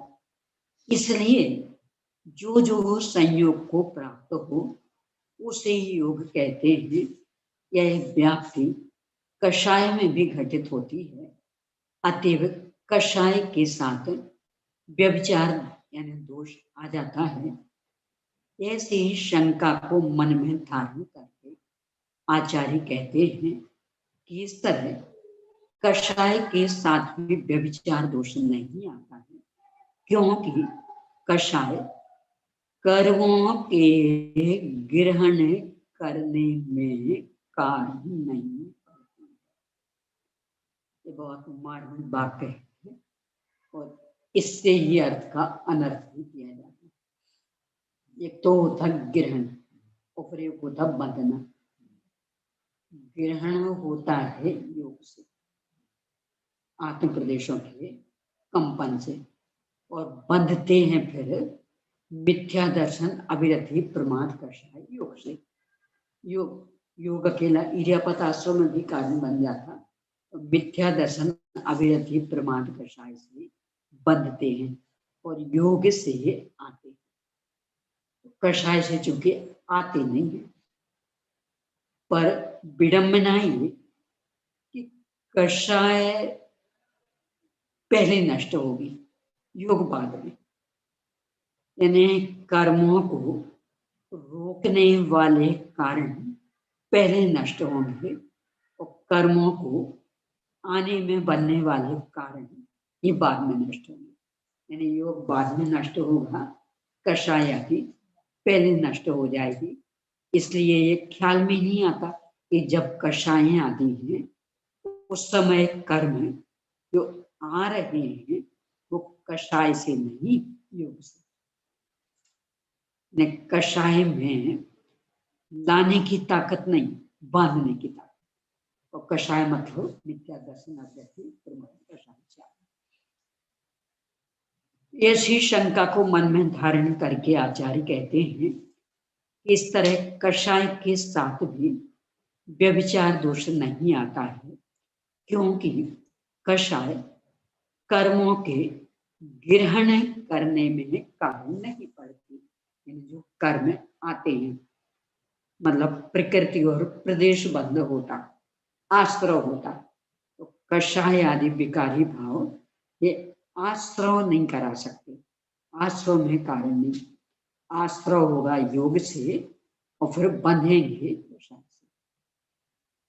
अथवा प्रदेश परिस्पंद रूप आत्मा की प्रवृत्ति के निमित्त से कर्मों के ग्रहण करने में कारणभूत वीर्य की उत्पत्ति को योग कहते हैं। इस सटीक परिभाषा अपने प्रदेशों में जो कंपन होता उससे कर्म आते हैं, कर्मों का आश्रय होता। उसे कंपन के लिए जो ताकत चाहिए उसकी उत्पत्ति का नाम योग। आपको यदि मोक्ष महाप्रकाश जी की पंक्ति याद आ रही हो, 7वें अध्याय में व्यवहाराभासी प्रकरण में मिथ्या दर्शन अभिरति प्रमाद कषाय योग की मीमांसा। तो योग की मीमांसा करते हुए लिखा कि बाह्य मन वचन काय की प्रवृत्ति को योग मानता है, परंतु शक्ति भूत योग को नहीं समझ पाता। वहां शब्द है शक्ति भूत योग। शक्ति भूत योग क्या योग है?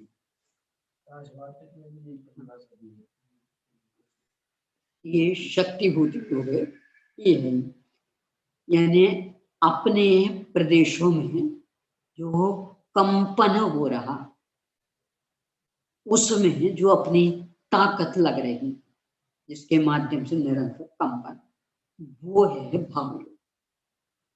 और जो कंपन वो द्रव्य योग। तो शरीर आदि का तो उसको शरीर वचन मन ये नाम दे देंगे। मूल में जो अपनी कंपन में लगने वाली ताकत ये भाव योग और आत्म प्रदेशों का कंपन ये द्रव्य योग।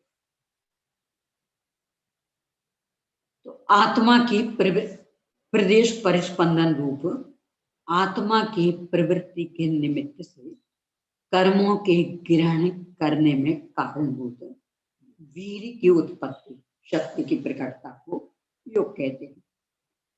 अथवा आत्मा के प्रदेशों के संकोच और विस्तार रूप होने को योग कहते हैं।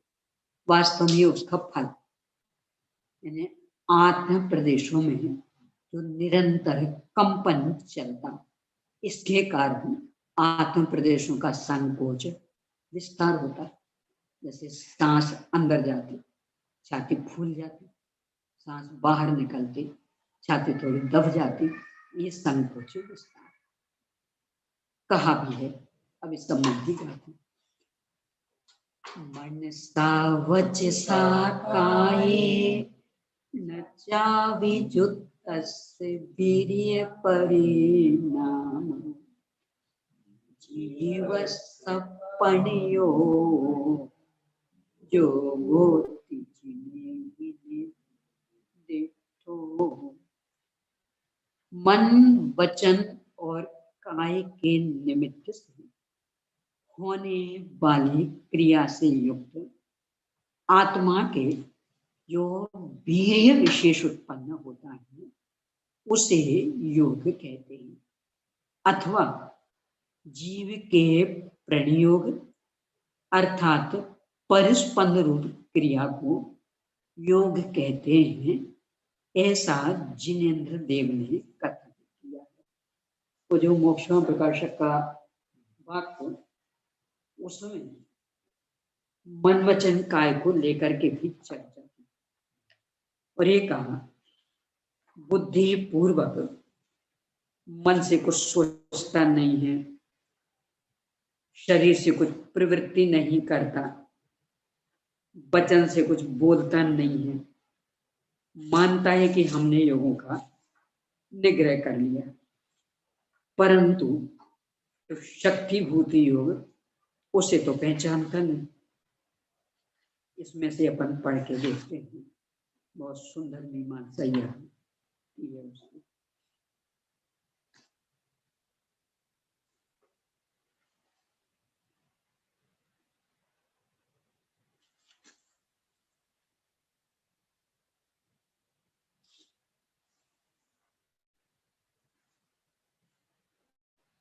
तथा बाह्य चेष्टा हो, ये पहले तो 227 का पढ़ रही है और पहले का भी पढ़ रही है। तथा बाह्य चेष्टा हो उसे योग जानता है, परंतु शक्तिभूत योगों को नहीं जानता। बाह्य चेष्टा शरीर का हलन चलन का योग हो रहा, बोल रहे वचन योग हो रहा, मन से कुछ सोच रहा तो मानता है मन योग हो रहा, और बुद्धि पूर्वक इनको रोक लेता, हम बिल्कुल नहीं बोलेंगे भी नहीं, कुछ सोचेंगे भी नहीं, तो मानता हमने योग की साधना करनी। क्या कह रही, जो शक्तिभूत योग चल रहे हैं, कर्मों का आश्रय तो इनसे हो रहा है, इसकी ओर उसकी दृष्टि पहचानता ही नहीं। मन वचन काय को रोकता है। अब मन वचन काय को कैसे कैसे रोकता है, इसकी चर्चा इसमें दी है, अभी अपन नहीं देते हैं, इस समय अपना होगा। मूल तो अभी बस इतना ही ले रहे हैं अपन। मौन ले लिया, वचन योग नहीं होगा। 13वें गुण स्थान में सबसे अधिक योग माना गया, जबकि ना तो अपने जैसे यूं हाथ पर हिलते उनके, चलना भी होता है ना, अपन तो चल तो हाथ पर हिलते, उनका कुछ नहीं। ना अपने जैसे श्वास में उनकी छाती फूलती हो, छाती की चलती, अपन तो बराबर है, पता लग जाएगा श्वास आ रही है, बराबर गला भी बता देगा कि हाँ श्वास जा रही, उनके कुछ नहीं।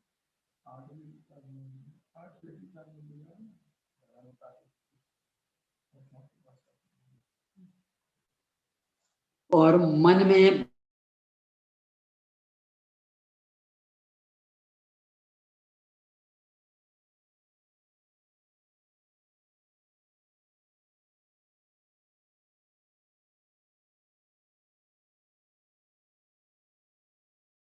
कर्म परमाणु, दो कर्म परमाणु प्रति समय वो तो मौन लेकर के मानता हमने बचने पाल लिए, कितने भ्रम में जी रहा। मोक्ष प्रकाशक में है ये परिचर्या।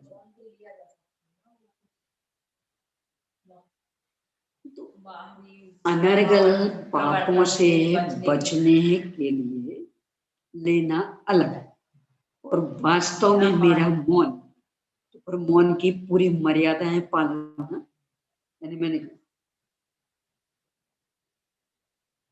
क्या कहा, मौन टूटा कि नहीं टूटा, मानते हैं अपन?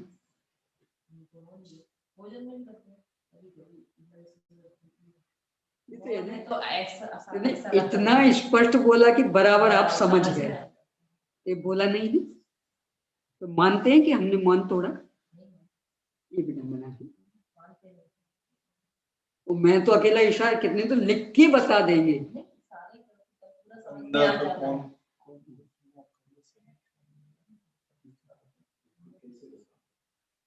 वो अपन ने भी कहा मोक्ष प्रकाशक में है, अभी समय अपना हो गया है, कर लेंगे।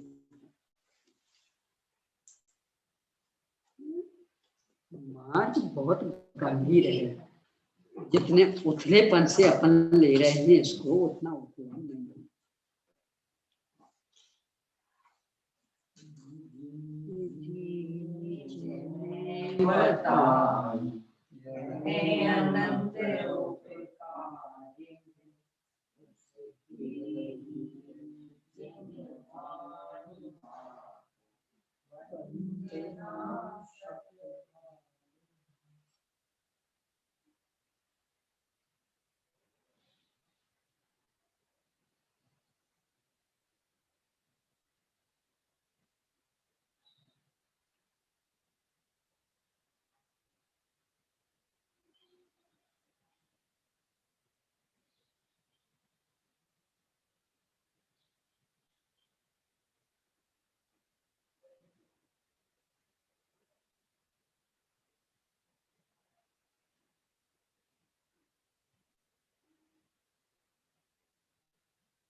पंच परमेश्वरी भगवान